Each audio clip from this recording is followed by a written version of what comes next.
El 3 de julio de 2021, Manuel y yo fuimos a la manifestación del orgullo en Madrid. Todo el mundo usaba mascarillas. Hice algunas fotos y pensé que Alex, mi sobrino nieto, estaría entre los jóvenes trans. Me acerqué a un grupo donde creí reconocerlo, pero no estuve seguro de que fuera Alex, el joven que aparece en el centro de la foto. No me atreví a preguntar por si no era, y él tampoco parecía reconocerme. Pero he guardado las fotos durante estos años como un síntoma extraño, una especie de falta desde la que posiblemente arranca este vídeo.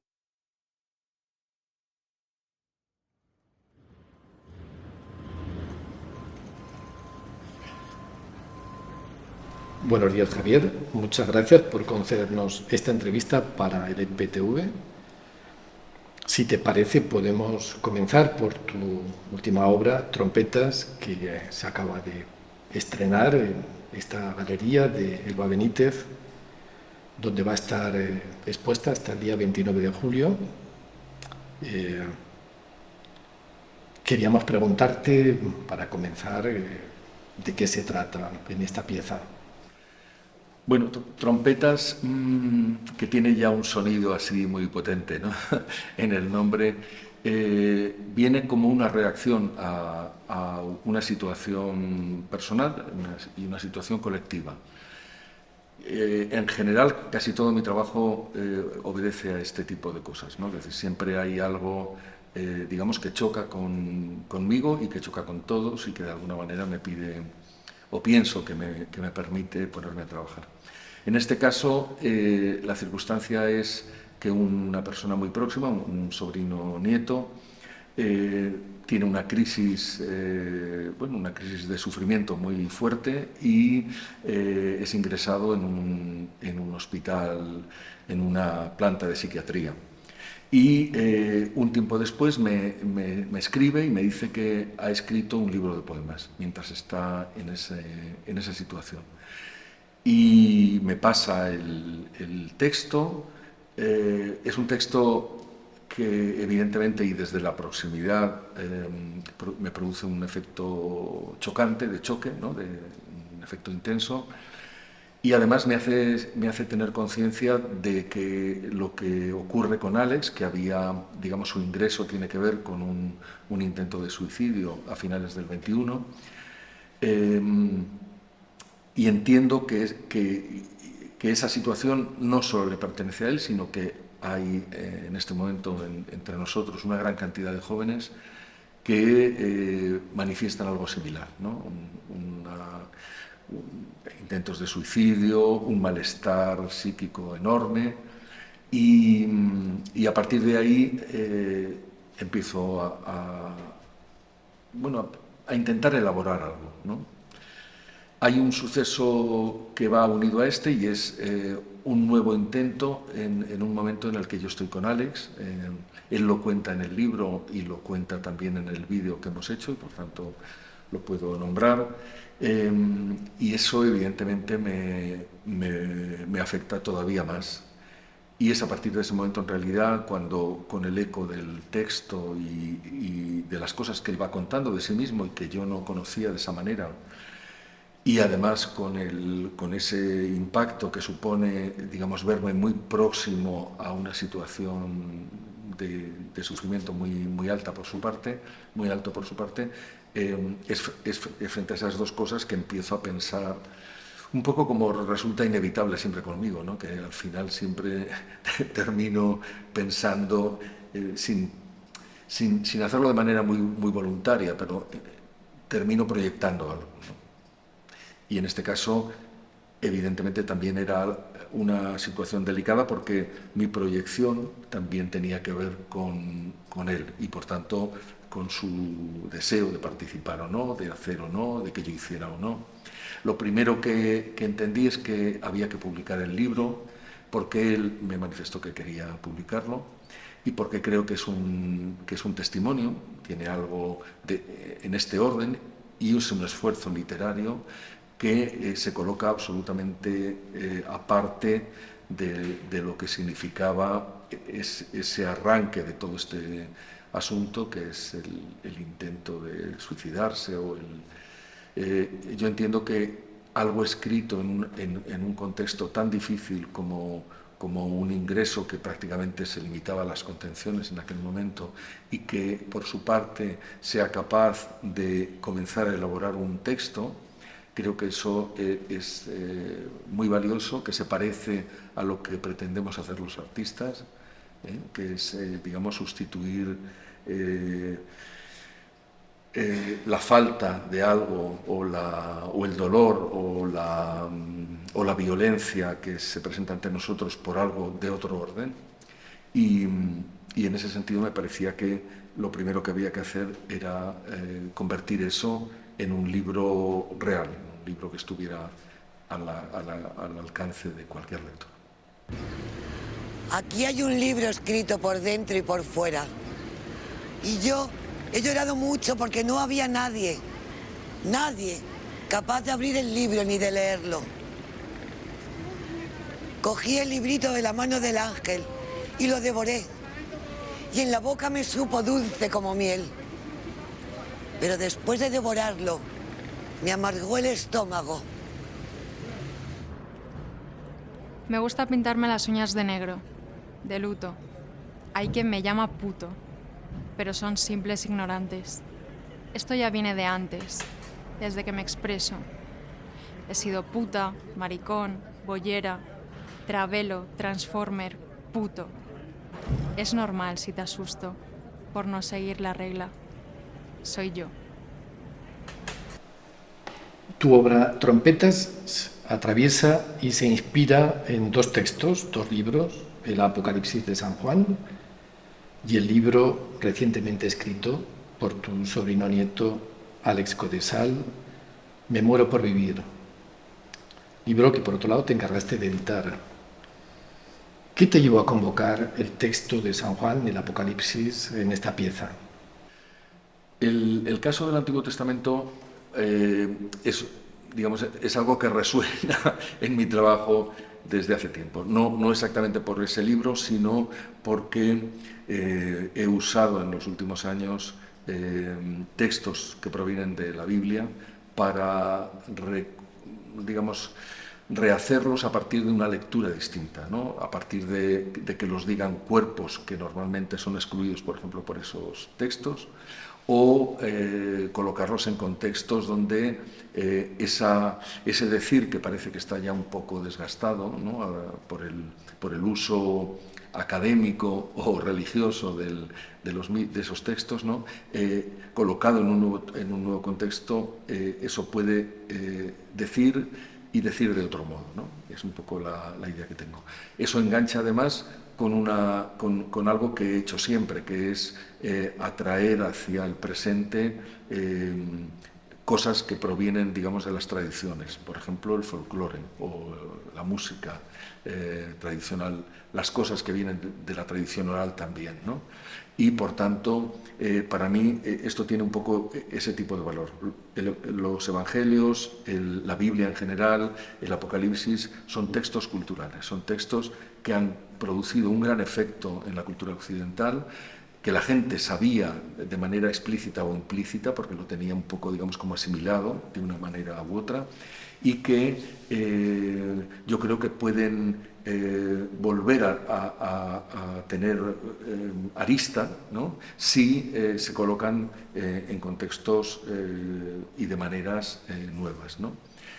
Mi interés, por tanto, no es religioso, es puramente, en este caso, poético.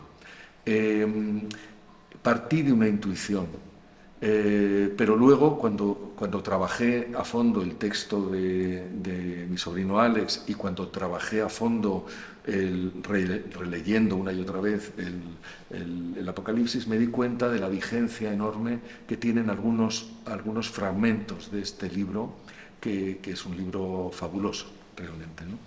Y no solo de su vigencia, sino de los enlaces que podía haber entre el texto del Apocalipsis y los textos que escribía Àlex. Hay una primera idea que es una idea raquítica, es una idea pobre, ¿no? Que es decir, bueno, nos encontramos ante un apocalipsis también, ¿no? Si muchos jóvenes, como estamos viendo, simplemente hojeando el periódico o consultando a las personas profesionales que se ocupan de esto, ¿no? Si estamos en un momento en el que tantos jóvenes parece que se encuentran en una situación absolutamente límite, podríamos decir, estamos en un apocalipsis, ¿no? Porque no hay nada más escandaloso que precisamente en ese momento de la vida que parece que debería estar gobernado por la energía, ¿no? Y por el eros, ¿no? Encontrarnos con tantas personas jóvenes que viven, digamos, su experiencia de una manera muy dolorosa.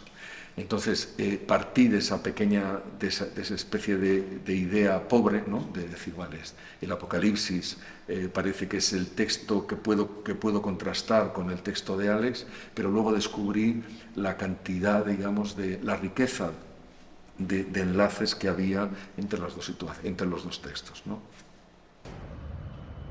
Soy una persona trans, no binaria y bisexual. La vida ha sido jodida ya solo por ser así. A veces he deseado no ser de la forma que soy. Pero soy así. Mejor ser yo que ser nadie.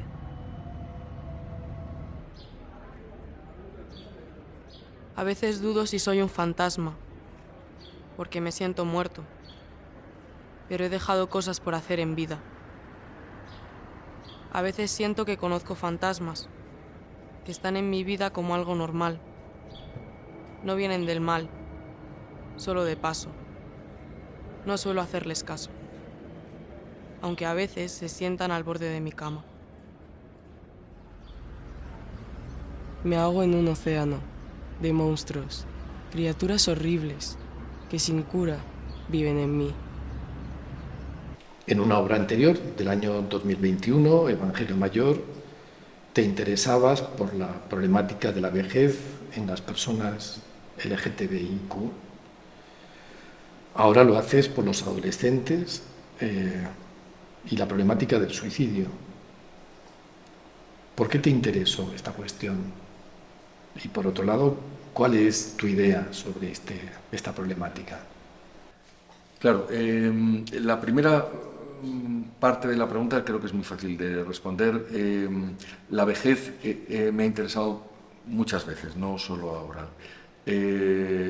Hace bastantes años hice un retrato de personas muy ancianas que se titula Longevos, donde, digamos, lo que ya intentaba en aquel momento era ponerme delante de esa situación, digamos, de la vida, ¿no? Cuando además es una situación en la que parece que no se repara demasiado, ¿no? Parece que la vejez hay que cogerla un poco de lado, ¿no? Y no mirarla de frente. Y sin embargo, en mi trabajo creo que es algo, una cosa que hago es intentar mirar de frente estas cosas que son comunes y que sin embargo preferimos no mirar mucho. Sea la vejez, sea la enfermedad, sea la muerte, el trauma también, o la violencia, ¿no? Los efectos de la violencia. En el caso de Evangelio Mayor, además ocurre una cuestión puramente biográfica. Hoy es mi cumpleaños precisamente y ya cumplo muchos y por tanto me siento implicado en esa cuestión, ¿no? En el hecho de que la vejez se aproxima, en el hecho de que hay que hacer frente a esta nueva situación y que en el contexto LGTB además creo que hay algo muy especial y es que, bueno, si atendemos un poco a los estereotipos que funcionan más en torno al colectivo, parece que solo hay jóvenes, que solo hay cuerpos de gimnasio, digamos, que solo hay salud, que solo hay sexo o felicidad, digamos. Y realmente eso no es así, digamos, las personas LGTB pues somos como todos y por tanto tenemos que también pensar y hacer visible y construir imágenes donde los cuerpos tengan la edad que tengan, ¿no? En este caso, bueno, cuerpos mayores, ¿no? En esa película, por ejemplo, me gustó de una manera natural, porque no es algo que me propusiera yo inicialmente, pero es una cosa que se surgió entre todos, que aparecieran desnudos masculinos y femeninos y de personas trans mayores de edad, ¿no? Gente de 60, 60 y tantos años, sin temer y sin, digamos, achantarse ante los efectos del tiempo en el cuerpo, ¿no? Y además planteando la dignidad y la belleza de los cuerpos a cualquier edad, ¿no? En el caso de los adolescentes, claro, he trabajado más con la infancia que con la adolescencia. La verdad, esta sería tal vez la primera vez en que trabajo en esa franja de edad, finales de la adolescencia, comienzos de la juventud, ¿no? Por ejemplo, en Trompetas, el vídeo, hay personas desde 17 hasta 20 y pocos años, ¿no? Están un poco en esa franja de edad. Lo que pasa es que, como ya conté antes, aquí hay una circunstancia que me obliga, digamos, ¿no? Aquí miro a partir de un toque de atención personal. No sé si hubiera hecho lo mismo digamos, no me hubiera encontrado con esta circunstancia que es familiar y personal, o sea, algo que no puedes claramente no ver si se pone delante.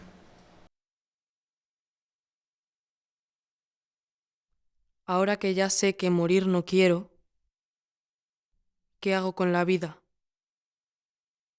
¿Qué hago con mi vida? No puedo. Con tanto. No debo exigirme tanto. Ahora que no me muero, ¿cómo se vive?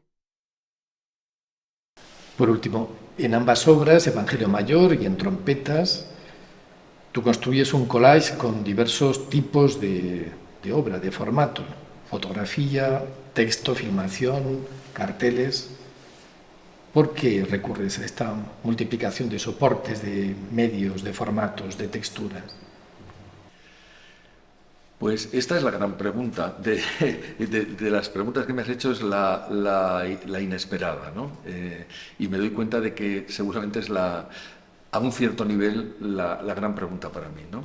Porque es verdad que esto lo vengo haciendo desde hace muchos años. Es verdad también que incluso desde el comienzo he simultaneado, por ejemplo, la escritura y las representaciones visuales. Lo que pasa que, digamos, mi escritura durante muchos años, aunque fue lo primero que apareció, estaba, digamos, en el cajón, ¿no? Estaba en casa, era una actividad que yo pensaba que no iba a encontrar fácilmente una comunicación pública hasta hace apenas 20 y tantos años, ¿no? O sea, casi la primera mitad de mi trayectoria como creador, la escritura queda en el cajón, ¿no? Lo que pasa es que está presente siempre. Y luego, claro, tal vez ahí hay algo que tiene que ver con la actualidad de las artes, ¿no? No es tan raro que los artistas actuales, digamos, incluso la gente muy joven, practique disciplinas distintas. Digamos, en ese sentido habría una especie como de corriente pública que te invita un poco, en cierto modo, a jugar con esas cosas.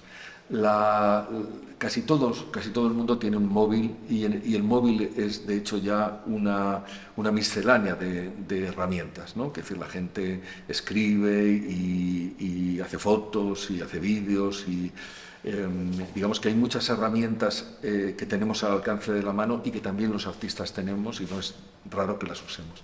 Pero yo sé que en tu pregunta hay algo que me toca un poco más y que no sé responder. Casi pienso que esta manera de trabajar es también una especie de multiplicación, que hay algo que que me impide centrarme en una sola disciplina, digamos, o en una sola manifestación. No puedo prescindir del texto, nunca he podido. Para mí hay algo muy, muy personal, ya te diré, no solo en el texto, sino en el verso. A mí el verso me alegra la vida, la verdad.